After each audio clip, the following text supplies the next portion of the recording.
The cold came early on Cypress Terrace. Not bitter, but sharp enough that when we woke, the air had that thin, clean edge you only get on higher ground. A line of dark cypress trees stood just beyond the camp clearing, their narrow forms whispering quietly whenever the wind moved through them. No one hurried that morning. Saturday was a rest day. After several weeks on the road together, we had learned that rest wasn't laziness, it was preparation. If you ignored your body or your equipment long enough, the road would punish you later. So the camp slowly came alive with the practical sounds of pilgrims tending their small lives. Someone shook out damp blankets. Someone else hung socks along a line strung between two trees. Packs lay open on the ground while their owners sorted and reorganized them. David had already started a small fire. Not for warmth, the sun was doing that now, but for tea and the quiet comfort of it. Mom was sitting at one of the rough wooden benches outside the lodge with a small tin kit in her lap, carefully tending to Liam's heel. Hold still, she said firmly. I am holding still. You're twitching. That's because you're poking it. You're welcome to do it yourself. Liam sighed and obediently stopped moving. Everyone knew by now that Mom was the blister whisperer. Sean leaned against the porch railing, watching with mild amusement. Battlefield medicine, he said. Mom glanced up. You'd last about 3 days without someone like me. Sean thought about it. That's probably true. Dad sat nearby with a small sewing kit, repairing a strap on one of the younger pilgrim's packs. He worked slowly and patiently, threading the needle again when the cord slipped. I watched him in amazement. I'd never seen him sew. Maybe it was a skill he learned in heaven?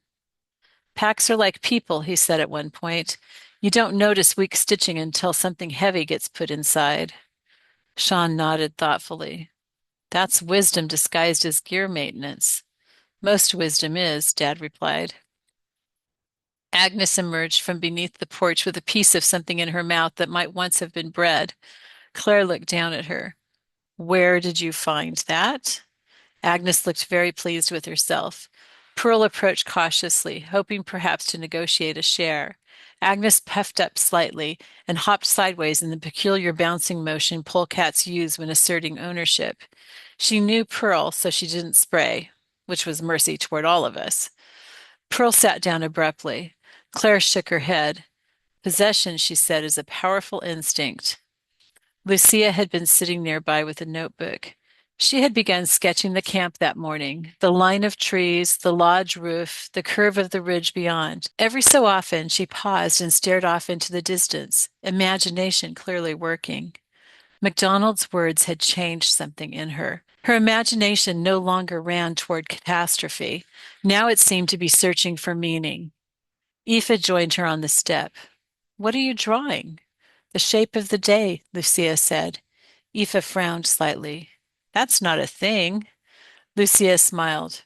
It might be. Across the clearing, Francis and the Desert Father were seated on two flat stones, speaking quietly. The old monk rarely spoke unless someone asked a question, but Francis had a way of drawing words from people. You spent many years alone, Francis said. Yes. Were you ever afraid? The Desert Father considered the question. It was a question he'd been asked often in the past few days, so he knew Francis was searching for more. Fear visits everyone. He looked toward the fire where Chet was sitting with David. The question is whether fear becomes your teacher. Francis nodded. And what did the desert teach you instead? The old monk looked out across the hills. Clarity. Meanwhile, Chet had been helping David organize the food supplies for the coming week. They spread everything across the wooden table beside the fire, small bags of dried fruit, nuts, bread, a few tins of preserved fish. David weighed each bundle carefully in his hands before placing it back into his pack. Weight matters, he said. Chet nodded. So does balance. David glanced up at him. You spent years in the jungle before Columbia, didn't you? Language training, Chet said. And field work? He picked up one of the food bags and tied it closed again. You learn quickly that careless preparation makes the journey harder than it needs to be. Lucia's pencil paused mid-sketch. Preparation. The word lingered in her mind. By late morning, most of the practical tasks were finished. Clean gear hung drying from the porch railing. Packs had been reorganized and repaired. Blisters had been treated. The group slowly gathered near the fire. No one had suggested it, but everyone understood why. Today was March 7th. 45 years earlier, on a day much like this one, Chet Bitterman had died. Chet sat quietly on a low log. His expression held neither sadness nor triumph, only a calm steadiness. I suppose, he said gently, this is the part of the story people remember most. Dad leaned forward slightly. The minibus, he said. Chet nodded. The kidnappers had held me for over a month by then. Liam shifted uncomfortably. Did they hurt you? Chet shook his head slightly, not in the way people often imagine. He looked down at his hands. They wanted something impossible. Mom spoke softly. They wanted the mission to leave Colombia, and for their political message to be printed in American newspapers, Dad added. Chet nodded again. But missionaries don't negotiate with terrorists. That policy, Dad said quietly, is something every missionary understands before they go. Chet smiled faintly. It's not bravery, it's clarity.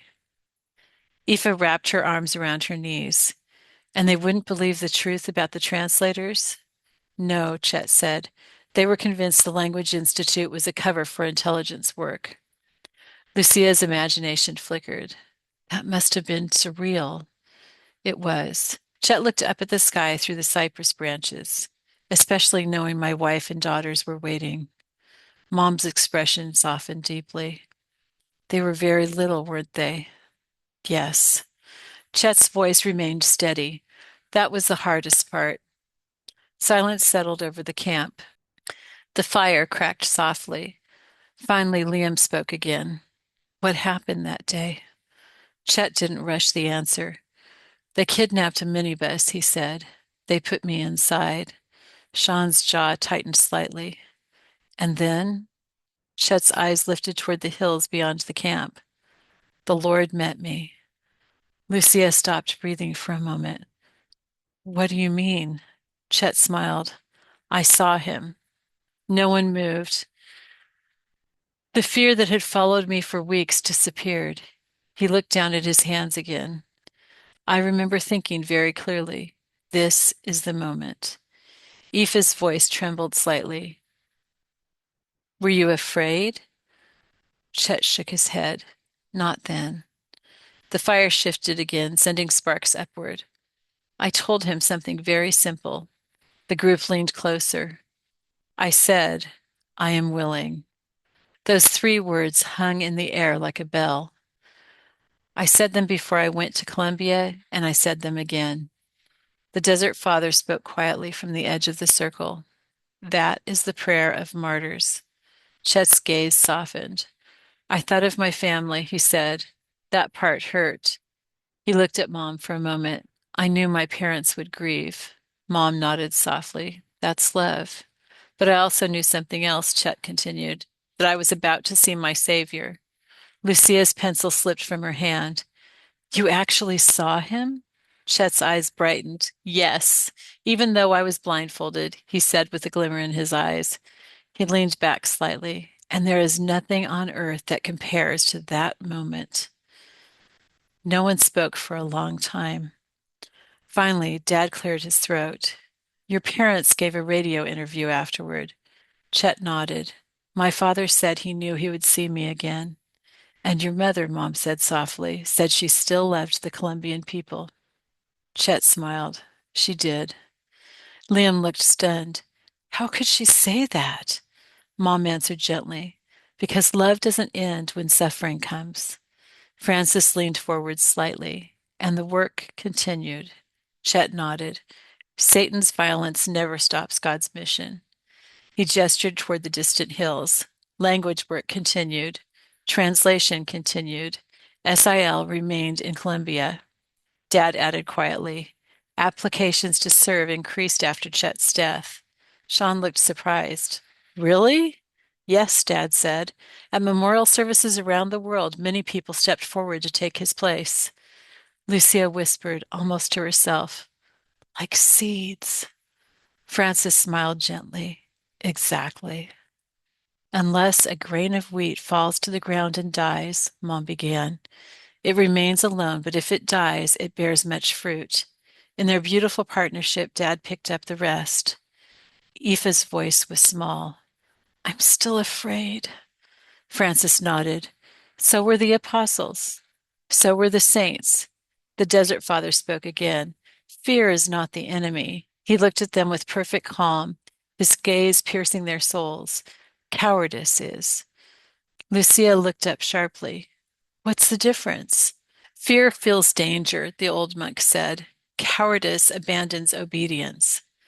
The group sat with that for a while. Agnes emerged from beneath the bench again and climbed directly into Claire's lap. Claire stroked the polecat's back calmly. Pearl attempted to join them. There was not enough room. Sean laughed quietly. Even polecats prefer saints. The sun was lowering again by the time the fire burned low. The air had grown colder, but the camp felt strangely peaceful. Chet stood slowly. Thank you, he said, for remembering.